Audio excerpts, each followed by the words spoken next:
ਵਾਹਿਗੁਰੂ ਜੀ ਕਾ ਖਾਲਸਾ, ਵਾਹਿਗੁਰੂ ਜੀ ਕੀ ਫਤਿਹ ਜੀ। ਸਾਰੇ ਵੀਰ ਭੈਣਾਂ ਨੂੰ ਸਵਾਗਤ ਹੈ ਜੀ ਤੁਹਾਡਾ ਆਨਲਾਈਨ ਗੁਰਮਤਿ ਕਲਾਸ ਵਿੱਚ।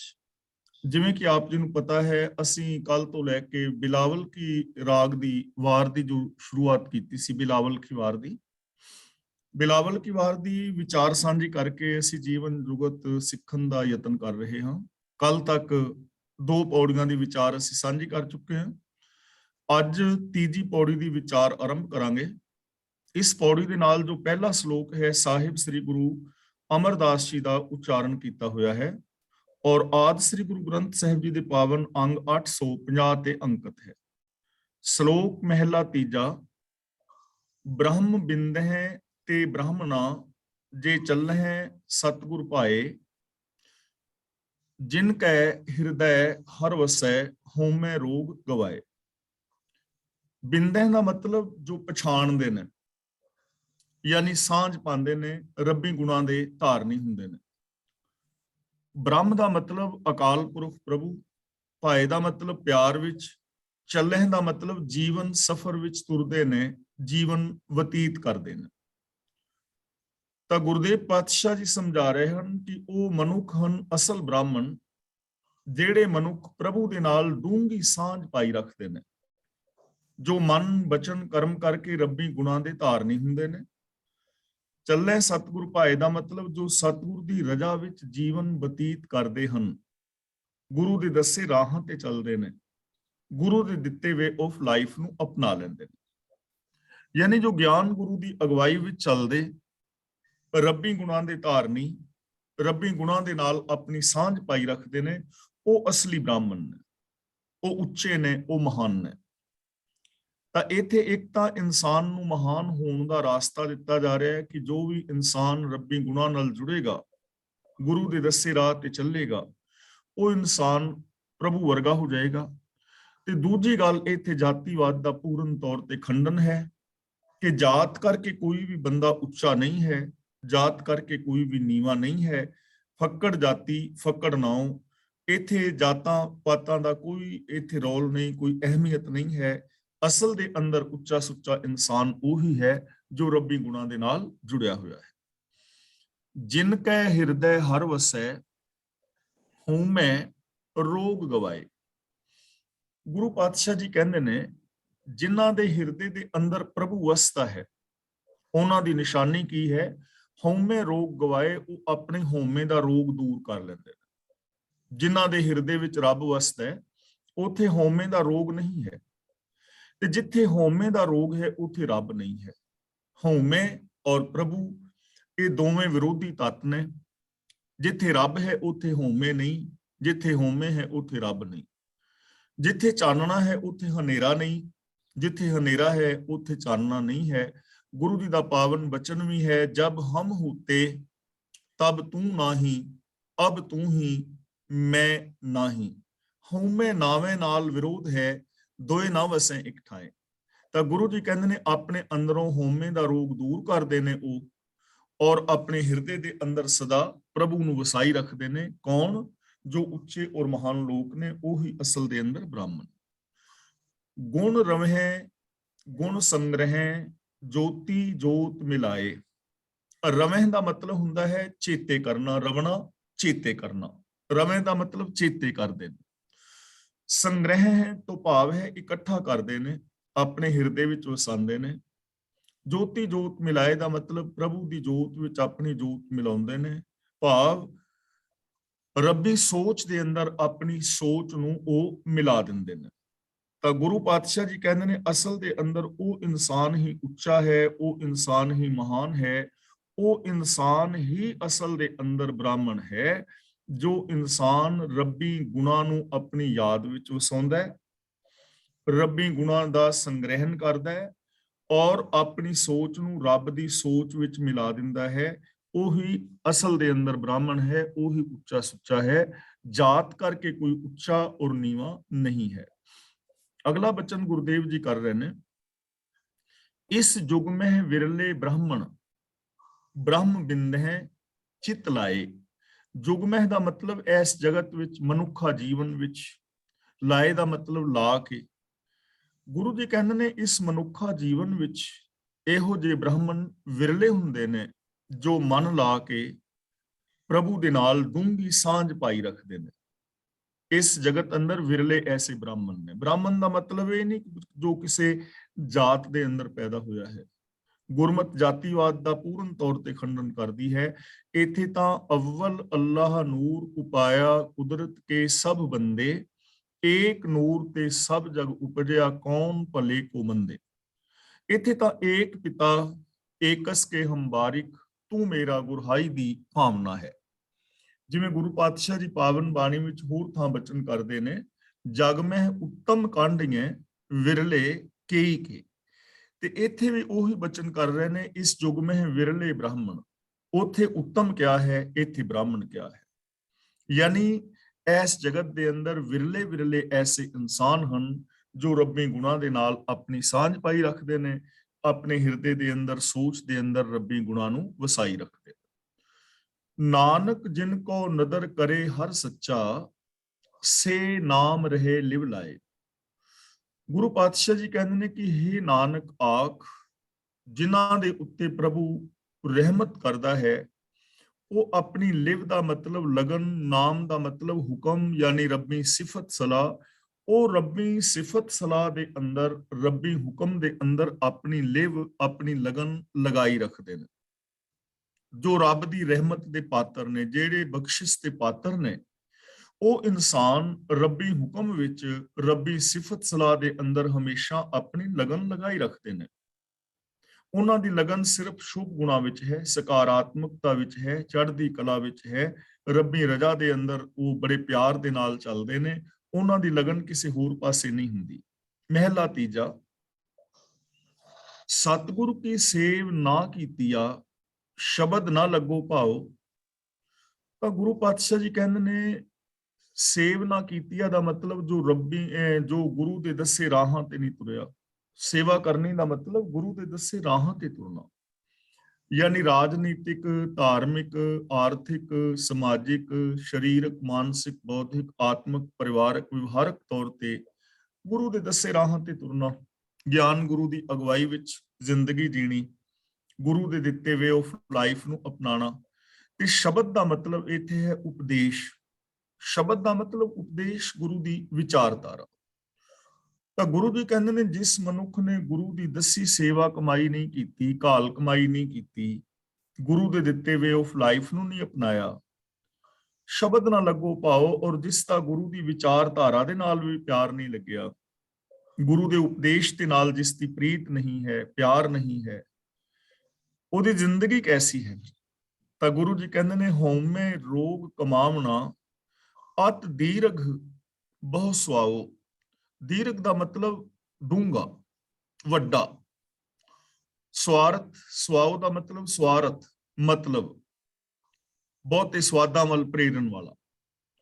ਤਾਂ ਗੁਰੂ ਜੀ ਕਹਿੰਦੇ ਨੇ ਆਪਣੇ ਹੀ ਮਨ ਦਾ ਮੁਰੀਦ ਰਹਿ ਕੇ, ਆਪ ਹੁਦਰਾ ਰਹਿ ਕੇ, ਅਨੇਕਾਂ ਚਸਕਿਆਂ ਵੱਲ ਪ੍ਰੇਰਨ ਵਾਲਾ ਬਹੁਤ ਲੰਮਾ ਹਉਮੈ ਦਾ ਰੋਗ ਹੀ ਉਹਨੇ ਖੱਟਿਆ ਹੈ। ਇਹ ਹਉਮੈ ਦਾ ਰੋਗ ਕਿਹਨੇ ਖੱਟਿਆ? ਬਹੁਤੇ ਚਸਕਿਆਂ ਵੱਲ ਕੌਣ ਲੱਗਾ ਹੈ, ਸਵਾਰਥ ਆਦਿਕ ਦੇ ਵਿੱਚ ਕੌਣ ਫਸਿਆ ਹੈ? ਉਹ ਇਨਸਾਨ ਜਿਸ ਨੇ ਸਤਿਗੁਰ ਕੀ ਸੇਵ ਨਾ ਕੀਤੀ ਆ ਸ਼ਬਦ ਨਾ ਲੱਗੋ ਪਾਓ, ਜੋ ਗੁਰੂ ਦੇ ਦੱਸੇ ਰਾਹਾਂ ਤੇ ਨਹੀਂ ਤੁਰਿਆ, ਜਿਸ ਦਾ ਗੁਰੂ ਦੀ ਵਿਚਾਰਧਾਰਾ, ਗੁਰੂ ਦੇ ਉਪਦੇਸ਼ ਗਿਆਨ ਦੇ ਨਾਲ ਪਿਆਰ ਨਹੀਂ ਲੱਗਿਆ, ਉਹ ਬਹੁਤ ਚਸਕਿਆਂ ਵੱਲ ਪ੍ਰੇਰਨ ਵਾਲਾ ਜੋ ਹਉਮੈ ਦਾ ਵੱਡਾ ਰੋਗ ਹੈ, ਦੀਰਘ ਰੋਗ ਹੈ, ਉਹਨੇ ਇਕੱਠਿਆ ਕੀਤਾ ਹੈ, ਉਹੀ ਖੱਟਿਆ ਹੈ। ਭਾਵ ਉਹ ਹਉਮੈ ਦੇ ਰੋਗ ਦੇ ਵਿੱਚ ਹਮੇਸ਼ਾ ਖਚਤ ਰਹਿੰਦਾ ਹੈ। ਮਨ ਹਠ ਕਰਮ ਕਮਾਵਣੇ ਫਿਰ ਜੋਨੀ ਪਾਏ। ਹਠ ਦਾ ਮਤਲਬ ਹਠ ਦੀ ਰਾਹੀਂ, ਮਨ ਹਠ ਦਾ ਮਤਲਬ ਆਪਣੇ ਮਨ ਦੇ ਆਸਰੇ, ਮਨ ਦੀ ਜਿੱਦ। ਜੋਨੀ ਦਾ ਮਤਲਬ ਇੱਥੇ ਹੈ ਪਸ਼ੂ ਬਿਰਤੀਆਂ। ਆਪਣੇ ਮਨ ਦੇ ਹੱਠ ਦੇ ਆਸਰੇ ਹੋਰ ਕਰਮ ਕਰਦੇ ਰਹਿਣ ਕਰਕੇ ਉਹ ਮਨੁੱਖ ਮੁੜ ਕੇ ਉਹਦੀ ਸੁਰਤ ਜਿਹੜੀ ਹੈ ਪਸ਼ੂ ਬਿਰਤੀਆਂ ਵਿੱਚ ਪੈਂਦੀ ਹੈ। ਫਿਰ ਜੋਨੀ ਪਾਏ ਦਾ ਮਤਲਬ ਪਸ਼ੂਆਂ ਵਾਲੇ ਸੁਭਾਅ ਦੇ ਅੰਦਰ ਉਹ ਪਿਆ ਰਹਿੰਦਾ, ਪਸ਼ੂ ਬਿਰਤੀਆਂ ਉਹਦੇ ਅੰਦਰ ਪ੍ਰਗਟ ਰਹਿੰਦੀਆਂ ਨੇ, ਉਹ ਪਸ਼ੂ ਬਿਰਤੀਆਂ ਦੇ ਵਿੱਚ ਹੀ ਪਿਆ ਰਹਿੰਦਾ ਹੈ ਮੁੜ ਕੇ। ਜਿਸ ਨੇ ਮਨ ਹਟ ਕਰਕੇ ਹੋਰ ਕਰਮ ਕੀਤੇ ਨੇ ਹਉਮੈ ਦੇ ਆਸਰੇ, ਗੁਰੂ ਦੇ ਦੱਸੇ ਰਾਹ ਤੇ ਨਹੀਂ ਤੁਰਿਆ, ਸਤ ਸੰਤੋਖ ਦਇਆ ਧਰਮ ਦਾ ਧਾਰਨੀ ਨਹੀਂ ਹੋਇਆ, ਮਾਨਸਿਕ ਤੌਰ ਤੇ ਆਪਣੀ ਮਾਨਸਿਕਤਾ ਨੂੰ ਉੱਚਾ ਨਹੀਂ ਕੀਤਾ, ਕਾਮਨ ਸੈਂਸ ਨਹੀਂ ਆਈ, ਤਾਂ ਗੁਰੂ ਜੀ ਕਹਿੰਦੇ ਨੇ ਉਹਦੀ ਜੋ ਸੁਰਤ ਹੈ, ਉਹਦੀ ਜੋ ਬਿਰਤੀ ਹੈ, ਮੁੜ ਮੁੜ ਕੇ ਪਸ਼ੂ ਦੁਨੀਆਂ ਵਿੱਚ ਪਈ ਜਾਂਦੀ ਹੈ। ਜਿਵੇਂ ਗੁਰਦੇਵ ਨੇ ਬਚਨ ਵੀ ਕੀਤਾ ਹੈ, ਗੁਰਮੰਤਰ ਹੀਣਸ ਜੋ ਪ੍ਰਾਣੀ ਤ੍ਰਿਗੰਤ ਜਨਮ ਪ੍ਰਸ਼ਟਣੈ ਕੂਕਰੈ ਸੂਕਰੈ ਗਰਦਬੈ ਕਾਕੈ ਸਰਪਨੈ ਤੁਲਖਲੈ। ਉਹ ਪਸ਼ੂਆਂ ਵਾਲੇ ਕਰਮ ਕਰਦਾ ਰਹਿੰਦਾ, ਜਿਸ ਨੂੰ ਗੁਰਦੇਵ ਨੇ ਇਸ ਢੰਗ ਦੇ ਨਾਲ ਵੀ ਸਾਨੂੰ ਸਮਝਾਇਆ ਹੈ, ਕਰਤੂਤ ਪਸ਼ੂ ਕੀ ਮਾਨਸ ਜਾਤ। ਉਹ ਬੰਦਾ ਹੁੰਦਾ ਹੋਇਆ ਕਰਤੂਤਾਂ ਉਹਦੀਆਂ ਪਸ਼ੂਆਂ ਵਾਲੀਆਂ ਬਣੀਆਂ ਰਹਿੰਦੀਆਂ ਨੇ। ਅਗਲਾ ਬਚਨ ਗੁਰਦੇਵ ਜੀ ਕਰਦੇ ਨੇ, ਗੁਰਮੁਖ ਜਨਮ ਸਫਲ ਹੈ ਜਿਸ ਨੂੰ ਆਪੇ ਲੈ ਮਿਲਾਏ। ਗੁਰਮੁਖ ਦਾ ਮਤਲਬ ਗੁਰੂ ਦੇ ਸਨਮੁਖ ਹੋਣ ਵਾਲਾ, ਗੁਰੂ ਦਾ ਅਨੁਸਾਰੀ, ਜੋ ਗੁਰੂ ਦੇ ਦੱਸੇ ਰਾਹਾਂ ਤੇ ਤੁਰਦਾ ਹੈ, ਜਿਸ ਨੇ ਗੁਰੂ ਦਿੱਤੇ ਵੇ ਆਫ ਲਾਈਫ ਨੂੰ ਅਪਣਾਇਆ ਹੈ। ਸਫਲ ਦਾ ਮਤਲਬ ਕਾਮਯਾਬ, ਗੁਰਮੁਖ ਜਨਮ ਸਫਲ ਹੈ। ਗੁਰੂ ਦੇ ਸਨਮੁਖ ਰਹਿਣ ਵਾਲੇ ਮਨੁੱਖ ਦਾ ਜੀਵਨ ਕਾਮਯਾਬ ਹੋ ਜਾਂਦਾ ਹੈ, ਕਿਉਂਕਿ ਉਹ ਗੁਰੂ ਗਿਆਨ ਮੁਤਾਬਕ ਜ਼ਿੰਦਗੀ ਜੀ ਰਿਹਾ ਹੈ। ਉਹਦੇ ਅੰਦਰ ਕਾਮਨ ਸੈਂਸ ਹੈ, ਉਹਦੇ ਕੋਲ ਵਿਵੇਕ ਬੁੱਧ ਹੈ, ਉਹਨੂੰ ਭਲੇ ਬੁਰੇ ਦੀ ਪਹਿਚਾਨ ਹੈ, ਧਰਮ ਅਧਰਮ ਦਾ ਉਹਨੂੰ ਪਤਾ ਹੈ, ਔਰ ਉਹ ਮਾੜੇ ਕਰਮ ਛੱਡ ਕੇ ਚੰਗੇ ਰਾਹਾਂ ਦੇ ਉੱਤੇ ਚੱਲਦਾ ਹੈ। ਉਹਦਾ ਜੀਵਨ ਸਫਲ ਹੋ ਜਾਂਦਾ ਹੈ। ਜਿਸ ਨੂੰ ਆਪੇ ਲੈ ਮਿਲਾਏ, ਗੁਰੂ ਪਾਤਸ਼ਾਹ ਜੀ ਕਹਿੰਦੇ ਨੇ, ਜਿਸ ਨੂੰ ਪ੍ਰਭੂ ਆਪ ਹੀ ਗੁਰੂ ਦੇ ਨਾਲ ਜੋੜਦਾ ਹੈ, ਉਹ ਗੁਰੂ ਦੇ ਨਾਲ ਜੁੜ ਜਾਂਦਾ ਹੈ। ਰੱਬੀ ਰਜ਼ਾ ਦੇ ਵਿੱਚ ਤੁਰਨ ਵਾਲਾ ਬੰਦਾ, ਰੱਬ ਦੀ ਰਹਿਮਤ ਦਾ ਜੋ ਪਾਤਰ ਹੈ, ਉਹ ਗੁਰੂ ਦੇ ਨਾਲ ਜੁੜ ਜਾਂਦਾ ਹੈ, ਗੁਰੂ ਦੇ ਦੱਸੇ ਰਾਹਾਂ ਤੇ ਤੁਰਦਾ ਹੈ, ਔਰ ਐਸੇ ਮਨੁੱਖ ਨੂੰ ਪ੍ਰਭੂ ਆਪਣੇ ਨਾਲ ਮਿਲਾ ਲੈਂਦਾ ਹੈ। ਨਾਨਕ ਨਦਰੀ ਨਦਰ ਕਰੇ ਤਾਂ ਨਾਮ ਤਨ ਪੱਲੇ ਪਾਏ। ਨਦਰੀ ਦਾ ਮਤਲਬ ਮਿਹਰ ਦੀ ਨਦਰ ਕਰਨ ਵਾਲਾ। ਨਦਰੀ ਨੂੰ ਬਿੰਦੀ ਲਾ ਕੇ ਨਦਰੀ ਨਹੀਂ ਪੜਨਾ, ਬਿਨਾਂ ਬਿੰਦੀ ਤੋਂ ਪੜਨਾ ਹੈ ਨਦਰੀ। ਨਦਰੀ ਦਾ ਮਤਲਬ ਨਦਰ ਕਰਨ ਵਾਲਾ, ਮਿਹਰ ਕਰਨ ਵਾਲਾ। ਨਦਰ ਦਾ ਮਤਲਬ ਮਿਹਰ, ਪੱਲੇ ਪਾਏ ਦਾ ਮਤਲਬ ਹਾਸਲ ਕਰ ਲੈਂਦਾ ਹੈ। ਜਦੋਂ ਮਿਹਰ ਦੀ ਨਿਗਾਹ ਕਰਨ ਵਾਲਾ ਪ੍ਰਭੂ ਕਿਸੇ ਮਨੁੱਖ ਉੱਤੇ ਮਿਹਰ ਦੀ ਨਿਗਾਹ ਕਰਦਾ ਹੈ, ਤਦ ਉਸ ਦੇ ਪੱਲੇ ਨਾਮ ਤਲ ਪੈ ਜਾਂਦਾ ਹੈ, ਨਾਮ ਧਨ ਪ੍ਰਾਪਤ ਕਰ ਲੈਂਦਾ ਹੈ। ਨਾਮ ਧਨ ਦਾ ਮਤਲਬ ਰੱਬੀ ਸਿਫਤ ਸਲਾਹ, ਰੱਬੀ ਗੁਣਾਂ ਦਾ ਖਜ਼ਾਨਾ, ਰੱਬੀ ਹੁਕਮ ਅਨੁਸਾਰ ਜ਼ਿੰਦਗੀ ਜੀਣੀ। ਉਦੋਂ ਫਿਰ ਉਹ ਨਾਮ ਧਨ ਪ੍ਰਾਪਤ ਕਰਦਾ ਹੈ, ਰੱਬੀ ਗੁਣਾਂ ਦਾ ਖਜ਼ਾਨਾ ਹਾਸਲ ਕਰ ਲੈਂਦਾ ਹੈ। ਕਿਉਂਕਿ ਰੱਬ ਜਿਹੜਾ ਹੈ ਗੁਣਾਂ ਦਾ ਖਜ਼ਾਨਾ ਹੈ। ਗੁਣ ਨਿਧਾਨ ਭਗਤਨ ਕੋ ਬਰਤਨ ਬਿਰਲਾ ਪਾਵੇ ਕੋਈ। ਤਾਂ ਰੱਬ ਦੀ ਰਹਿਮਤ ਦਾ ਪਾਤਰ ਜੋ ਇਨਸਾਨ ਹੈ, ਉਹਦੇ ਜੀਵਨ ਦੀ ਇਹ ਨਿਸ਼ਾਨੀ ਹੈ ਕਿ ਉਸ ਦੀ ਜ਼ਿੰਦਗੀ ਦੇ ਅੰਦਰ ਸ਼ੁਭ ਗੁਣਾਂ ਦਾ ਖਜ਼ਾਨਾ ਹੋਏਗਾ। ਔਰ ਇਹ ਸ਼ੁਭ ਗੁਣਾਂ ਦਾ ਖਜ਼ਾਨਾ ਹਰ ਇਨਸਾਨ ਦੇ ਅੰਦਰ ਹੈ। ਮੈਂ ਰੋਜ਼ ਬੇਨਤੀ ਕਰ ਰਿਹਾ ਕਿ ਹਰ ਇਨਸਾਨ ਦੇ ਅੰਦਰ ਸ਼ੁਭ ਗੁਣ ਮੌਜੂਦ ਨੇ। ਸਿਰਫ ਇਹਨਾਂ ਨੂੰ ਹਰ ਇਨਸਾਨ ਯੂਜ਼ ਨਹੀਂ ਕਰਦਾ, ਇਹਨਾਂ ਨੂੰ ਵਰਤੋਂ ਵਿੱਚ ਨਹੀਂ ਲਿਆਉਂਦਾ। ਗੁਣ ਸਾਡੇ ਸਾਰਿਆਂ ਦੇ ਅੰਦਰ ਮੌਜੂਦ ਨੇ। ਸੱਚਾਈ ਹੈ, ਦਇਆ ਹੈ, ਪਿਆਰ ਹੈ, ਮੁਹੱਬਤ ਹੈ, ਇਨਸਾਨੀਅਤ ਹੈ, ਨਿਰਭੈਤਾ ਹੈ, ਨਿਰਵੈਰਤਾ ਹੈ। ਇਹ ਸਾਰੇ ਗੁਣ ਹਰ ਇਨਸਾਨ ਵਿੱਚ ਮੌਜੂਦ ਨੇ। ਕੁਝ ਲੋਕ ਉਹ ਨੇ ਜਿਹੜੇ ਇਹਨਾਂ ਗੁਣਾਂ ਨੂੰ ਵਰਤੋਂ ਵਿੱਚ ਲਿਆਉਂਦੇ ਨੇ, ਤੇ ਕੁਝ ਲੋਕ ਉਹ ਨੇ ਜੋ ਇਹਨਾਂ ਗੁਣਾਂ ਦੀ ਬਜਾਏ ਔਗਣਾਂ ਨੂੰ ਵਰਤਦੇ ਨੇ। ਤਾਂ ਇਹ ਸਾਡੀ ਆਪਣੀ ਪ੍ਰੋਬਲਮ ਹੈ ਕਿ ਅਸੀਂ ਗੁਣਾਂ ਦੇ ਧਾਰਨੀ ਨਹੀਂ ਹਾਂ। ਜੇ ਅਸੀਂ ਗੁਣਾਂ ਦੇ ਧਾਰਨੀ ਹੋਈਏ ਤਾਂ ਸਾਡੀ ਜ਼ਿੰਦਗੀ ਅੰਦਰ ਸੁਖ ਸ਼ਾਂਤੀ ਆ ਸਕਦੀ ਹੈ। ਤਾਂ ਗੁਰੂ ਜੀ ਕਹਿੰਦੇ ਹਨ, ਜੋ ਰਹਿਮਤ ਦਾ ਪਾਤਰ ਹੁੰਦਾ ਹੈ, ਉਹਦੇ ਪੱਲੇ ਇਹ ਸ਼ੁਭ ਗੁਣਾਂ ਦਾ ਖਜ਼ਾਨਾ ਪੈ ਜਾਂਦਾ ਹੈ। ਪੌੜੀ, ਸਭ ਵਡਿਆਈਆਂ ਹਰ ਨਾਮ ਵਿੱਚ ਹਰ ਗੁਰਮੁਖ ਧਿਆਈ ਹੈ। ਸਭ ਵਡਿਆਈਆਂ ਦਾ ਮਤਲਬ ਸਾਰੇ ਗੁਣ, ਨਾਮ ਦਾ ਮਤਲਬ ਹੁਕਮ, ਗੁਰਮੁਖ ਦਾ ਮਤਲਬ ਗੁਰੂ ਦੀ ਸ਼ਰਣੀ ਪੈ ਕੇ, ਧਿਆਈਏ ਦਾ ਮਤਲਬ ਯਾਦ ਰੱਖਿਆ ਜਾ ਸਕਦਾ ਹੈ, ਇਸ ਰਾਹ ਤੇ ਤੁਰਿਆ ਜਾ ਸਕਦਾ ਹੈ, ਧਿਆਨ ਵਿੱਚ ਵਸਾਇਆ ਜਾ ਸਕਦਾ ਹੈ। ਤਾਂ ਸਭ ਵਡਿਆਈਆਂ ਹਰ ਨਾਮ ਵਿੱਚ, ਜਿੰਨੇ ਵੀ ਗੁਣ ਨੇ, ਜਿੰਨੀਆਂ ਵੀ ਵਡਿਆਈਆਂ ਨੇ, ਜੋ ਵੀ ਬਰਕਤਾਂ ਨੇ, ਉਹ ਸਭ ਰੱਬੀ ਹੁਕਮ ਦੇ ਵਿੱਚ। ਸਭ ਵਡਿਆਈਆਂ, ਵਡਿਆਈਆਂ ਦਾ ਮਤਲਬ ਸਾਰੇ ਗੁਣ, ਸਾਰੀਆਂ ਕਾਮਯਾਬੀਆਂ, ਸਾਰੇ ਸੁੱਖ। ਨਾਮ ਦਾ ਮਤਲਬ ਹੁਕਮ, ਸਾਰੀਆਂ ਵਡਿਆਈਆਂ, ਸਾਰੀਆਂ ਬਰਕਤਾਂ ਹੁਕਮ ਦੇ ਵਿੱਚ ਨੇ। ਔਰ ਜੋ ਹੁਕਮ ਹੈ, ਹਰ ਗੁਰਮੁਖ ਧਿਆਈਏ, ਗੁਰੂ ਦੇ ਦੱਸੇ ਰਾਹ ਤੇ ਚੱਲ ਕੇ ਹੁਕਮ ਵਿੱਚ ਧਿਆਨ ਲਾਇਆ ਜਾ ਸਕਦਾ ਹੈ, ਜਾਂ ਹੁਕਮ ਨੂੰ ਧਿਆਨ ਵਿੱਚ ਰੱਖਿਆ ਜਾ ਸਕਦਾ ਹੈ, ਜਾਂ ਹੁਕਮ ਅਨੁਸਾਰ ਜ਼ਿੰਦਗੀ ਜੀਵੀ ਜਾ ਸਕਦੀ ਹੈ। ਗੁਰੂ ਦੇ ਗਿਆਨ ਰਾਹੀਂ ਸਾਨੂੰ ਹੁਕਮ ਦੀ ਸਮਝ ਪੈਂਦੀ ਹੈ। ਔਰ ਸਾਰੀਆਂ ਵਡਿਆਈਆਂ ਹੁਕਮ ਵਿੱਚ ਨੇ। ਹੁਕਮ ਦਾ ਮਤਲਬ ਆਰਡਰ ਨਹੀਂ ਹੈ, ਹੁਕਮ ਦਾ ਮਤਲਬ ਰਜ਼ਾ ਪਾਣਾ, ਸਿਸਟਮ, ਜੋ ਲਾ ਆਫ ਨੇਚਰ ਹੈ, ਜੋ ਪ੍ਰਭੂ ਦੇ ਬਣਾਏ ਕੁਦਰਤ ਦੇ ਕਾਨੂੰਨ ਨੇ। ਸਾਰੇ ਗੁਣ ਰਜਾ ਦੇ ਵਿੱਚ ਤੁਰਨ ਦੇ ਨਾਲ ਨੇ। ਰਜਾ ਤੋਂ ਉਲਟ ਚਲੋਗੇ ਕਿਤੇ ਵੀ ਸਫਲਤਾ ਨਹੀਂ ਹੈ। ਇਹ ਗੱਲ ਅਸੀਂ ਹਰ ਰੋਜ਼ ਵਿਚਾਰ ਰਹੇ ਹਾਂ। ਜਿੰਨੇ ਵੀ ਸੁੱਖ ਨੇ, ਆਰਾਮ ਨੇ, ਕਾਮਯਾਬੀਆਂ ਨੇ, ਉਹ ਸਿਸਟਮ ਦੇ ਅੰਦਰ ਤੁਰਨ ਵਿੱਚ ਨੇ। ਹਰ ਚੀਜ਼ ਵਾਸਤੇ ਕੁਝ ਰਿਕੁਆਇਰਮੈਂਟਸ ਹੁੰਦੀਆਂ ਨੇ। ਜਿਹੜਾ ਬੰਦਾ ਉਹ ਰਿਕੁਆਇਰਮੈਂਟ ਪੂਰੀ ਕਰਦਾ ਹੈ, ਉਹਨੂੰ ਕਾਮਯਾਬੀ ਮਿਲ ਜਾਂਦੀ ਹੈ।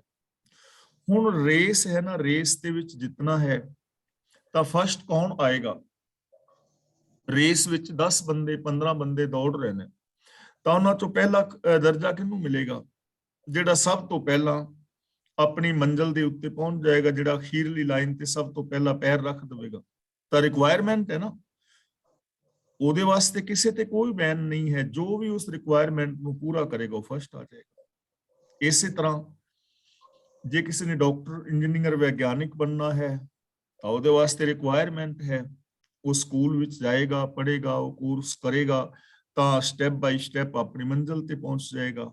ਇਸੇ ਤਰ੍ਹਾਂ ਜੀਵਨ ਦੇ ਅੰਦਰ ਅਸੀਂ ਖੁਸ਼ੀਆਂ ਹਾਸਲ ਕਰਨੀਆਂ ਨੇ, ਸੁਖੀ ਜਾਂ ਸ਼ਾਂਤ ਰਹਿਣਾ ਹੈ, ਤਾਂ ਉਹਦੇ ਵਾਸਤੇ ਰਿਕੁਆਇਰਮੈਂਟਸ ਨੇ। ਹੁਕਮ, ਰਜ਼ਾ ਪਾਣਾ, ਰਿਕੁਆਇਰਮੈਂਟ।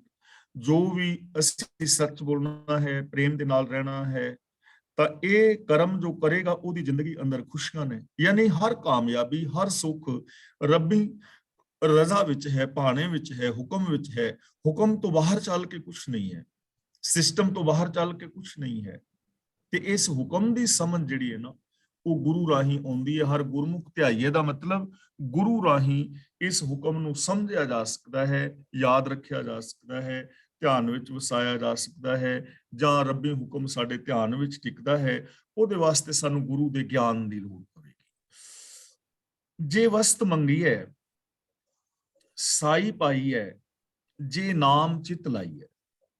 ਜੇ ਵਸਤ ਮੰਗੀਏ, ਜੇ ਵਸਤ ਦਾ ਮਤਲਬ ਜਿਹੜੀ ਚੀਜ਼ ਮੰਗੀਏ ਦਾ ਮਤਲਬ ਜੋ ਸਾਨੂੰ ਲੋੜੀਦੀ ਹੈ, ਚਾਹੀਦੀ ਹੈ।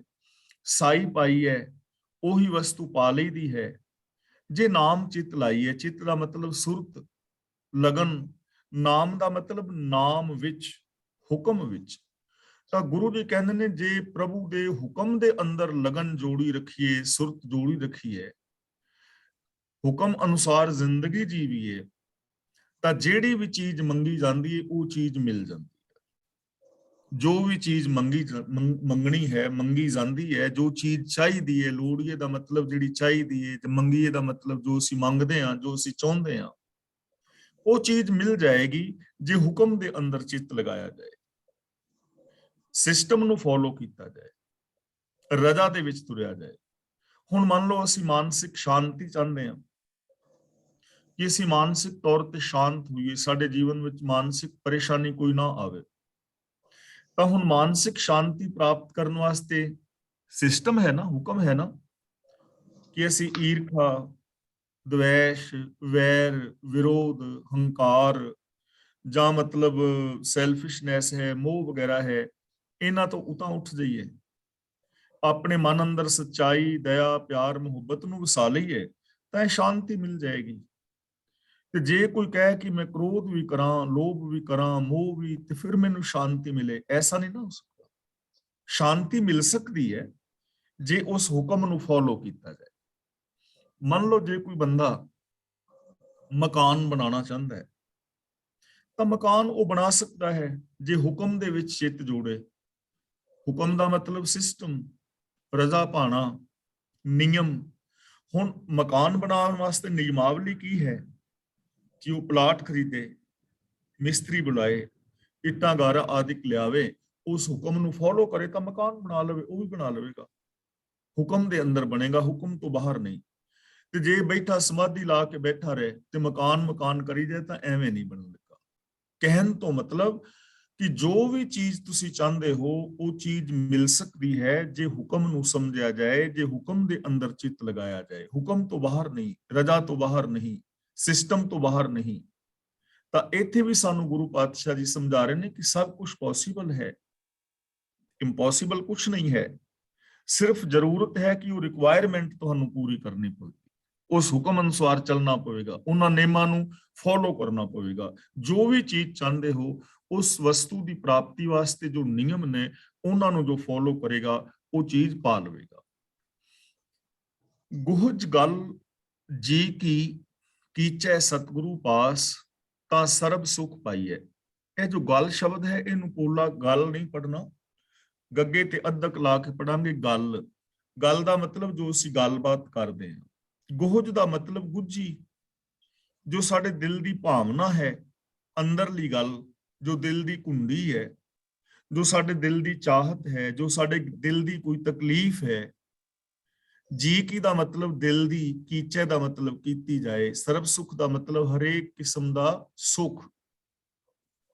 ਤਾਂ ਗੁਰੂ ਜੀ ਕਹਿੰਦੇ ਨੇ ਜੇਕਰ ਬੰਦਾ ਆਪਣੇ ਦਿਲ ਦੀ ਗੁੱਝੀ ਬਾਤ ਗੁਰੂ ਕੋਲ ਕਰੇ, ਗੁਰੂ ਅੱਗੇ ਖੋਲੇ ਦੱਸੇ, ਤਾਂ ਸਰਬ ਸੁਖ ਪਾਈਏ, ਤਾਂ ਹਰ ਕਿਸਮ ਦਾ ਸੁਖ ਮਿਲ ਜਾਂਦਾ। ਇਸ ਲਈ ਗੁਰੂ ਜੀ ਨੇ ਸਾਨੂੰ ਬਾਰ-ਬਾਰ ਕਿਹਾ ਹੈ ਨਾ, ਹੁਕਮ ਕੀਤਾ ਹੈ, ਕੀਤਾ ਲੋੜੀਏ ਕੰਮ ਸੋ ਹਰ ਪੈ ਆਖੀਐ। ਜਿਹੜਾ ਕਾਰਜ ਕਰਨਾ ਹੈ ਰੱਬ ਕੋਲ ਆਖੋ।